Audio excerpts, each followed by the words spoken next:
आज हमारे साथ अनूप भारद्वाज जी हैं, जो किसी परिचय के मोहताज नहीं हैं, जिन्होंने हरियाणा में आयुर्वेदिक मैन्युफैक्चरिंग इंडस्ट्रीज़ को ज़मीन से अर्श पर पहुंचाया और आज वो उसके प्रदेशाध्यक्ष हैं आयुर्वेदिक मैन्युफैक्चरिंग इंडस्ट्रीज़ के।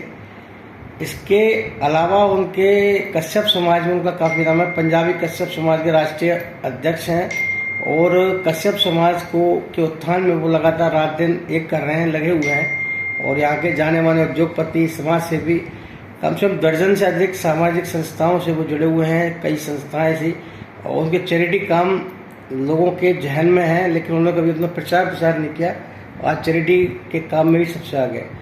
और अनूप जी राष्ट्रवादी व्यक्ति हैं, राष्ट्रवाद को समर्पित हैं और उसी को लेकर आज हम उनसे बात करते हैं। आज राष्ट्रवाद, एक तरफ राष्ट्रवाद है, दूसरी तरफ छद्म राष्ट्रवाद है, तीसरी तरफ छद्म धर्मनिरपेक्षता है।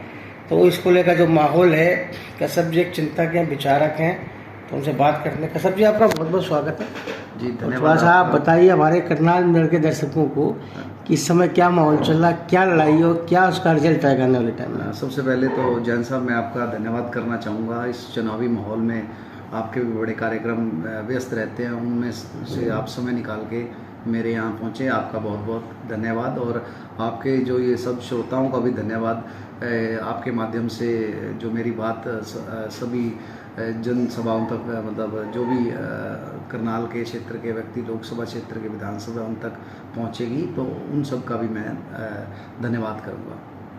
तो अब मतलब जो धर्मनिरपेक्षता और छद्म निरपेक्षता के बीच लड़ाई है, जो राष्ट्रवाद और गैर राष्ट्रवाद के बीच लड़ाई, टुकड़े गैंग और राष्ट्रवाद के बीच लड़ाई, तो आप क्या मानते हैं, कहाँ मतलब अगर इस चुनाव को, क्या इस चुनाव को निर्णायक मानते हैं देश के लिए, समाज के लिए?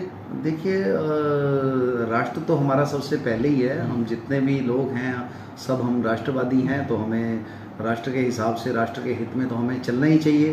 तो इस समय जो भारतीय जनता पार्टी है वो मेरे हिसाब से बिल्कुल राष्ट्र के हित में है। राष्ट्र के हित में हमेशा काम करते रहे हैं। जो हमारे माननीय प्रधानमंत्री मोदी जी हैं, उनसे ज़्यादा राष्ट्र के बारे में कोई नहीं सोच सकता। हमारे पूर्व मुख्यमंत्री माननीय मनोहर लाल जी हैं, उन्होंने हरियाणा का बहुत विकास किया, प्रदेश का। आज डिजिटलाइजेशन में हरियाणा में क्या पूरे भारत में नंबर 1 है। उन्होंने जो पारदर्शिता से काम किया, अब आगे मौका जो है अपने हमारे भारतीय जनता पार्टी ने ओबीसी समाज को दिया है, तो उससे सारे ओबीसी वर्ग में और आम वर्ग में भी बहुत खुशी का माहौल है। तो हमें बड़ी उम्मीदें हैं हमारे ओबीसी वर्ग से। जो हमारे नायब सिंह सैनी जी को मौका मिला है, तो ख़ास तौर पे ओबीसी समाज की भी बहुत ज़्यादा तरक्की होने वाली है।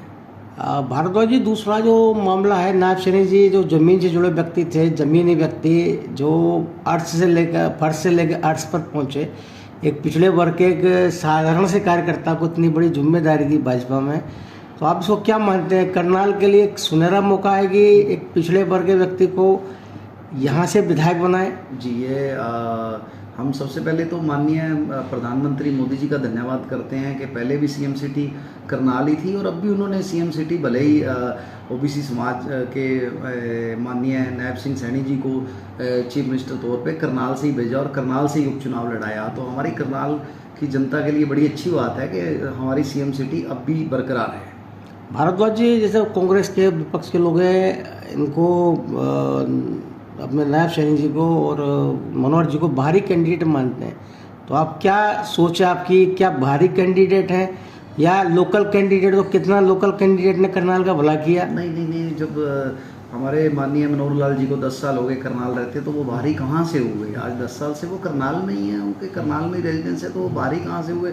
और नायब सिंह सैनी जी हमारे पड़ोस से ही हैं, कुरुक्षेत्र से हैं। तो यहाँ तो लोकसभा में जो कांग्रेस पार्टी है, तो राहुल गांधी दिल्ली रहते हैं, तो वो जाके अमेठी में चुनाव लड़े, तो इसका मतलब वो बाहरी हो गए। अरे ये तो सब बेकार की बातें हैं। मतलब कुरुक्षेत्र हमारे पास है, आपको दिल्ली में 2 घंटे लग जाते हैं अपने घर से कहीं ऑफिस में जाने के लिए, तो 20 मिनट का रास्ता है। वो हमारे सांसद रहे हैं। तो ये सब छोटा सा हरियाणा प्रदेश है, सब एकजुट होकर हम सब काम करेंगे और उनको भारी बहुमत से जिताएंगे। आपकी क्या सोच है नायब सैनी, उनके परिवार के बारे में आप तो अच्छी तरह जानते हैं, मिले हुए? देखिए, मेरा उनसे कई बार मिलना हुआ।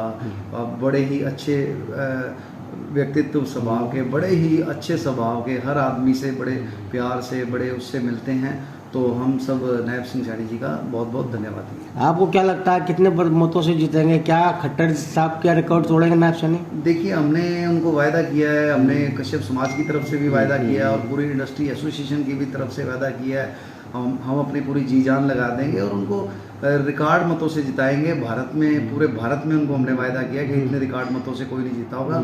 हम नायब सिंह सैनी जी को भारी बहुमत से रिकॉर्ड मतों से जिताएंगे। दूसरा, मनोहर जी के बारे में क्या कहना है? 10 साल से मनोहर जी मुख्यमंत्री परिवर्तन लेकर आए।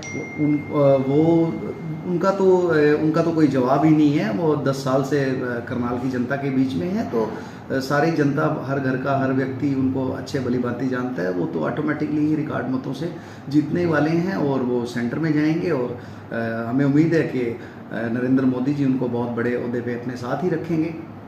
अंतिम सवाल है कि आप आयुर्वेदिक इंडस्ट्री जुड़े हुए इंडस्ट्रियलिस्ट हैं आप, तो इंडस्ट्रीज की क्या अपेक्षाएं हैं नायब जी से, मनोहर जी से? देखिए, इंडस्ट्री के लिए बहुत अच्छा काम हमारे नरेंद्र मोदी जी कर रहे हैं। आयुर्वेद को बहुत बढ़ावा दे रहे हैं और माननीय जो हमारे पूर्व मुख्यमंत्री हैं मनोहर लाल जी, उन्होंने भी आयुर्वेदिक इंडस्ट्री को बहुत बढ़ावा दिया है और आयुर्वेदिक इंडस्ट्री इस समय पूरे वर्ल्ड वाइड बहुत ग्रो कर रही है।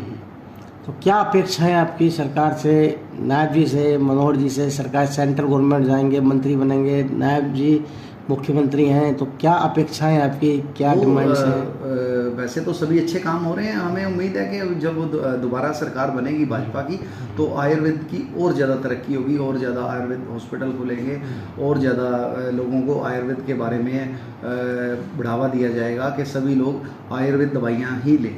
करनाल के लिए आप क्या डिमांड, करनाल में क्या संस्थान खुलना चाहिए, किस तरह का आयुर्वेद को बढ़ावा देने के लिए? जो करनाल में उद्योग और रोजगार परक संस्थान की कमी है करनाल में। देखिए, करनाल में अच्छी आयुर्वेद इंडस्ट्री है, तो हम चाहेंगे कि कुछ थोड़ी सी जो सहूलतें हैं आयुर्वेद को, वो और ज़्यादा दी जाएं ताकि और तरक्की हो सके। आपका बहुत बहुत धन्यवाद कि आपने इतना समय दिया।